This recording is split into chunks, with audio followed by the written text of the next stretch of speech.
the story I have to tell is a little sad. And this is the first time that we've spoken of this publicly. So I'll begin by saying a little bit of background. Excuse me. Most of you know that a group of us came from Saddle Mountain I'm a little nervous here. In Tonopah. And we settled on the far end of the park, commonly referred to as the Hood, I think. You probably know that there's 90210 and Main Street, and then the Hood, but we won't go there. But anyway, we were greeted by all you nice folks from Black Rock, and in the greetings, a lot of the times, people would say, "Oh, you're one of the folks from Tonopah," or "You're the Tonopah group," or "part of the Tonopah gang." So we kind of took that and ran with it and became the Tonopah gang. Most of them are sitting there. And in our group, there's one man who is kind of a mechanical genius who works on our rigs. I don't see him here today, so I can talk about him. But he's kind of central to this story. And his name is Stan. He asked me not to mention his last name because he's rather shy for a Kiphart. But Stan is a genius, automotively, and some say a wizard, and a magician. And they say that if he lays his hands on your rig, it'll actually run better. So now that I've sort of laid the groundwork to my story, I want you all to hear it. 'Twas the day before Christmas, and through the desert we rode. Not a creature was stirring, not even a horned toad.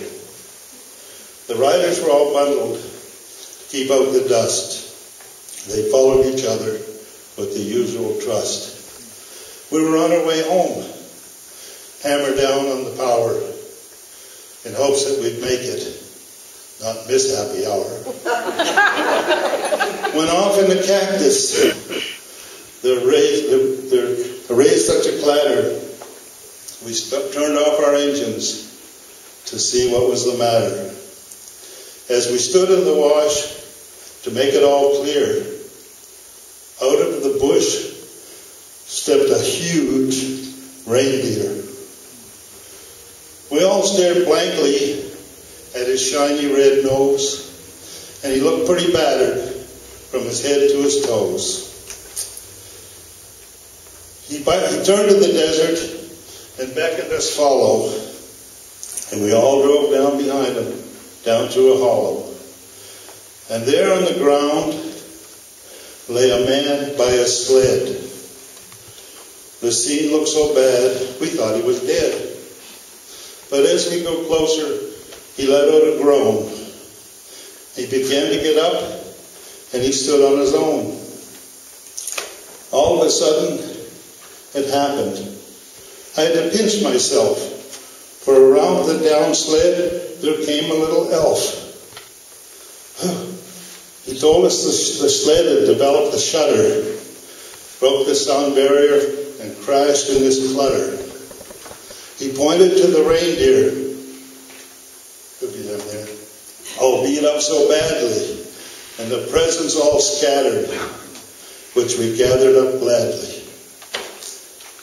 Well, we all knew the story about to unfold. This is where it gets a little sad. Excuse me.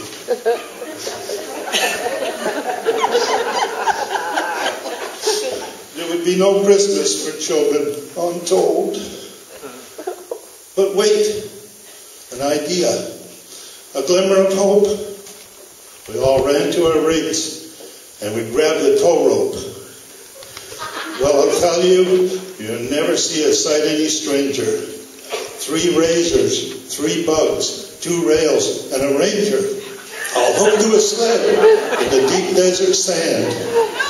And then up steps Stan, and with a wave of his hand, we started to rise up over the hills. Man, I must have taken some powerful pills.